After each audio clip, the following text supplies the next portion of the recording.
with generative AI, which was really the end of the fall 22 semester when Valerie Ballister spun around on the writing and struck on the reader an article about AI, and I had no idea what it was or that it existed. It's not something I was following or aware of. And I was, I was really shocked and dismayed and really thinking like, oh, well, this is going to be the end of W courses at the university. It's just a matter of time. We can't keep doing this. And then I kind of finished up grading and got my grades in, and I started reading some of the articles and then particularly some of the responses on that listserv and thought, okay, well, let me just see how bad this is. Let me go ahead and I got myself an OpenAI account and used it really just to put in kind of prompt from our assignments, some of the assignments we used in class recently. And honestly, I didn't get great responses. They weren't very. So that encouraged me a little bit that the responses to the kinds of assignments we were doing weren't very good. But it also helped me keep moving forward and say, okay, I need to, like, this is here. Students are aware of it. I have two students, my own children who are in high school, and I started hearing a little bit from them about it. So I love to listen to podcasts.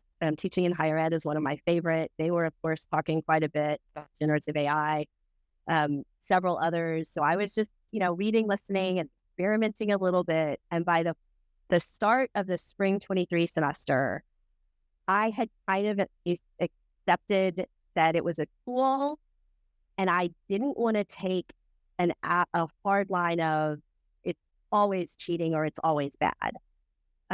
But the approach was a pretty rudimentary policy to start that semester of, hey, it's a tool, you can use it. It's really limited for our class, but you have to have appropriate use and a pretty heavy reliance at that point on University Rule 20, that the students have to be able to authenticate their own work. So at the end of the spring semester, I did on the final writing assignment, I had two students that I ended up submitting to the Honor Council. Well, speaking to the students first, really, and one accepted responsibility and we handled it, self-adjudication. And then one didn't want to take responsibility, and that one ended up in a conference fall of 23 with the finding of plagiarism, which probably was, I think fair. I mean, I think it's given that we didn't have a lot in our course documents, and it's probably pretty difficult to say with any certainty that a student used generative AI specifically. But it was clear that there was material in his paper that he couldn't authenticate that was not his original work and not anything that was provided or authorized by us. And so I think that's where that came out. But over the summer, I continued to experiment with AI, using it more for my own purposes and some of my writing, using it to create an outline or to help me with something didn't feel like I could get phrased right. So I was getting a little bit more comfortable, but I was only at this point using ChatGPT, the free version. It's the only one I could use. Continued listening, learning. So went to actually a continuing legal ed over the summer and found out some attorneys got in big trouble in New York because they used generative AI to write a brief, and they did not independently fact check that brief. And so, if you're following, I don't know if you guys have heard that story. So they had a decent fine. It wasn't horrible, but I think there was a lot of notoriety for those particular attorneys. And so there was a judge in North Texas who said, okay, now attorneys who submit any briefs in my court have to submit an AI statement that basically either says, hey, there's nothing in this document, in this brief that's created by AI, or we used it, but we have independently fact-checked and verified everything in here. And so we kind of incorporated that into our approach and had not, when I say robust, not particularly long statement around generative AI, but we did have a longer an actual written statement, and then we were required for major writing assignments that for the fall, and we're using it again this spring, that students, unless there's specific direction about AI, that they have to put that statement on their papers. I also in the fall did the Auburn AI Explorer course, and that really, I really enjoyed that, and it taught me a lot. And specifically when one of the assignments was ask AI to create a rubric for you, and it did it like that, I was like, oh, this is amazing, because creating rubrics is one of my least favorite things to do. Um, and so I thought, okay, this is a really powerful tool, and I need to start using it for a lot more things maybe than I had originally started using it for. And then that ultimately, that and some other things so this class that I teach, we have 3 to 4 faculty members a semester teaching multiple sections of this course. And we all kind of said, okay, well, maybe we just need to teach it. So I went ahead last fall and redesigned one of our assignments to specifically require AI. And a lot of that was based off of the Auburn AI course and some of the things that were discussed in that. So I really switched that assignment then from a product-based assignment where, they were writing a job application letter. Well, we've done something similar in the past where they have to write a business letter or a business memo, but there will be a rough draft and a peer review process, but 100% of their grade is based on their final deliverable. And I think that's a really product-based assignment. So we switched this now because we're going to allow them to use this powerful writing to a process-oriented writing assignment. And so it had multiple different parts. So they had to submit prompts for writing their letter. They had to submit a rough draft. They had to do a peer review with comments and reflection on their peer review this time. They had to submit their final draft, which was about 30% of the total grade. They had to submit all of the AI prompts that they used over the course of the assignment. And then we had to do, the final thing was they did a reflection in class, but with Lockdown Browser, because I did not want AI to help them reflect on their experience. So all of those different parts of the assignment added up to their 100-point total. And again, this time, that final job application letter was 30% of their major writing assignment grade, rather than 100 points being what they submitted, the product that they submitted. So we had great discussions through the process of this in class, but where I really got to exuberance was on the reflection portion. So here are the reflection questions that I put up for them, and they only were required to do the first 4. And then of the last ones, I let them choose one because I'm mindful of some of the articles that have come out more recently, about time limits and how that impacts students, and that, when they feel very time limited, we're not necessarily getting an accurate reflection of their knowledge or their effort. So with this first one, I didn't want to give them too many questions to answer. I wanted to hopefully get good answers. So, did you enjoy the process of using AI? And of course, explain your answer thoughtfully.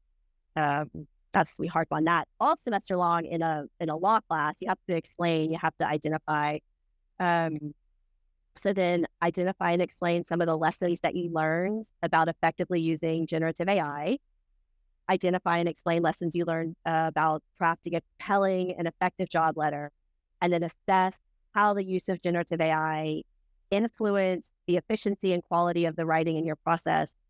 When I read that question now, I think it's still probably there's a little bias towards saying it improved, but I wanted to be careful because I wanted it to be open, that students could say, well, it influenced it negative, I don't think it was more efficient, or I don't think it improved the quality. And I did have some answers like that. And then they chose one of the following 3, identify any challenges you encountered using generative AI and what you did to overcome that. Do you have one example of something that generative AI suggested you do that you rejected, and why'd you reject it? And then finally, this was the big one. Do you feel differently about the appropriateness of using AI as a legitimate tool after having completed this assignment than you did when you started this assignment? And of course, explain your answer. Um, so here are the theme, just to try and keep us on the timeline here.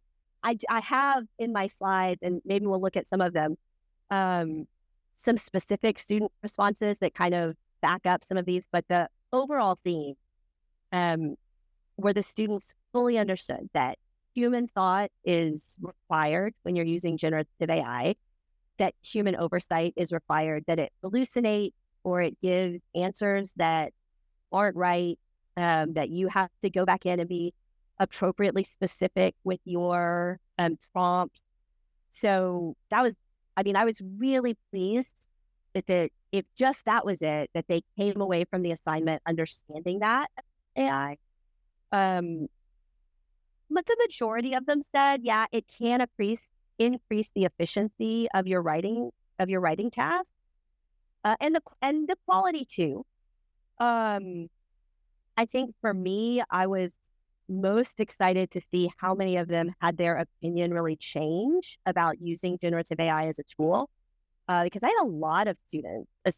Really, for me, it was a surprising number who said, they were kind of like, I can't believe you're asking us to use AI on an assignment. You're asking us to cheat. And so we really had great, fruitful conversations around that. But I had the majority of them, the assignment moved their needle and came back and said, yeah, I think there's some appropriateness here. And I do want to be fair that there were a handful who still either didn't really like it or just they weren't comfortable. It was still ethically questionable for them. But really, after reading their responses, this is where I got to the exuberance of this. First, if our goal is less about just putting information into their brain and more about student thought, engagement, and learning about the writing process and about generative AI, well, from my perspective, their responses demonstrated that in abundance. And I was really pleased. But they also they produced solid application letters across the board. They were solid. A lot of them definitely learned a new skill. And then also for me, where I saw opinions change, that was really valuable for me, because I think, particularly in our current political climate, we have so many people who take a position and they're unwilling to let go of their position no matter what. And so I think, although this was completely apolitical, I hope, just the idea that, hey, you could actually shift your opinion. You can take in more facts, get more information, have maybe a more personal experience with something, and you can see a different side of the story. I think, it's subtle, but I think every time that we allow ourselves to do that, it breaks down a little bit of the barrier of maybe this idea that anytime we change our position, that's bad or that's weak. So I was really pleased with that. I'd love to share specifically here some of these opinions that I saw or that they shared about, changing their thoughts on generative AI, that it can be a legitimate tool. A few of them here. Just before the start of the assignment, I believe anything generative AI related was considered cheating. And it was just a fast and easy way out. Same thing again, right? Like, yes, I do feel differently now. First, I thought AI was an easy way to get stuff doing work. And it still can be, which is fair. But again, you can see, like, hey, if you're really going to use it properly, you have to understand what you're doing, how you're using the tool. So this last one here, after completing this assignment and having a much better understanding of the benefit, I've definitely had a change of heart about AI.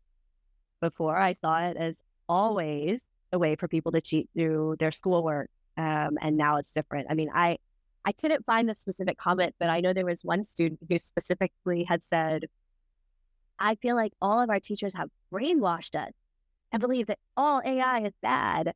And that one made me really sad that they felt that way, which, if you go back to my slide one, I want to be careful and say like, I mean, that was my initial response too, right? Like this dread, and we can never help them with their writing anymore. So I don't lack understanding for that position. I was there. Um, but it did make me sad that students felt that way. Uh, so just to, for the sake of questions, I'd love to wrap up now and take questions that anyone has. But obviously the slides are available, and,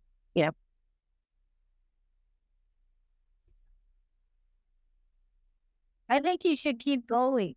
You have a lot of great things to say. Okay, well, I have a couple more slides. I mean, and including to going back to some of the other things, I will say, I do think, to give fair time here, not everyone was completely on board um, with using generative AI. Some of them were still like, yeah, I maybe feel better than I did, but, here's one, I'm still unsure on the appropriateness of AI in certain situations. While I felt that the work created was something I could get to on my own needed, I feel that it could become a crutch that people rely on if they don't first develop proper writing skills, which, to be honest, I really agree with that. I mean, some of the conversations that I had with the students, and frankly, I've even had with my kids' high school teachers is, it is, and obviously it's not my analogy. I've heard it from many people, but it's like a calculator, right? So I have 3 kids, 2 are in high school, 1 is in grammar school. So my grammar school student not supposed to use a calculator on his math, and I think that makes a lot of sense. He needs to understand the rudiments of doing his math and at the basics. Well, a specific calculator is specified as a school supply for my high school students, right? I mean, it's a tool that they need to learn how to use and be able to use and handle in order to really do higher level math or get to those things more efficiently. And I think, we talked about that a lot with the students. So anyway, let's see. Oh, here's one along those lines. I feel that AI is a tool that should be implemented into education worldwide, but only at a certain age, right? It's essential for students to have learned and perfected the English language and composition before being allowed to use AI in an educational professional setting. This project helped me learn, though, that it is an effective tool that should be introduced, but later in school. I feel differently about the appropriateness of using AI as a tool after completing this. After working with ChatGPT, I can see how AI can be used to expedite a lot of processes that take people valuable time to create. As long as the idea comes from the person using the AI tool, I believe it's a safe. I still do not believe generative AI such as ChatGPT should be used in a classroom. So, and I can see that. I mean, I think there's certainly different concerns in academia than there are in other places. So, we are doing a similar, slightly different process-oriented assignment and reflection. I'm still thinking through the distribution of points for like the actual business letter itself. I don't think I'll go above 30%, but I'm not sure if I want to go much below that, maybe down to 20% if a lot of the writing is really coming, though, not just allowed to be, but specifically I want them to use the tool, telling them you need to be using the tool. So, and then what percent for the reflection and what percent then I think also for using the AI prompts. I think last semester that was only 10 or 15 points, and I might put a slightly higher percentage out of 100. So I might put a slightly higher percentage on that to help them really think about how to prompt the applications. I'm going to spend a whole lecture just talking about AI this time before we start the assignment.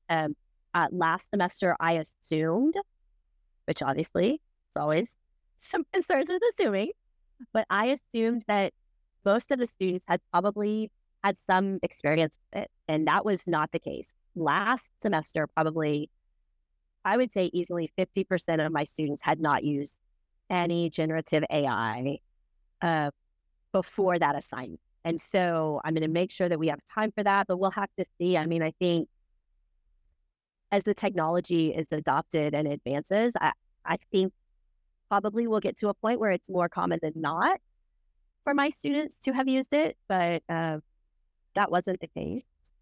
I can tell you my personal experience. I've still only used the free chat GPT. I've used Claude AI.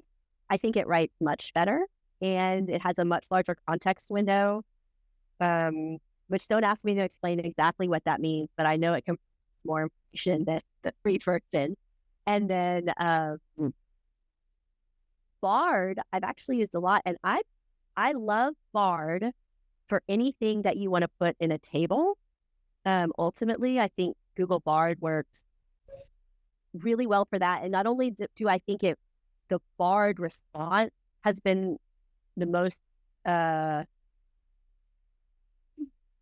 favorite, I guess, the way it looks in Bard, it also says, would you like me to put this in Google Sheets for you? And that's super when it could just dump something right into Google Sheets and then you already have it in a spreadsheet format if it's the kind of thing that benefits from that.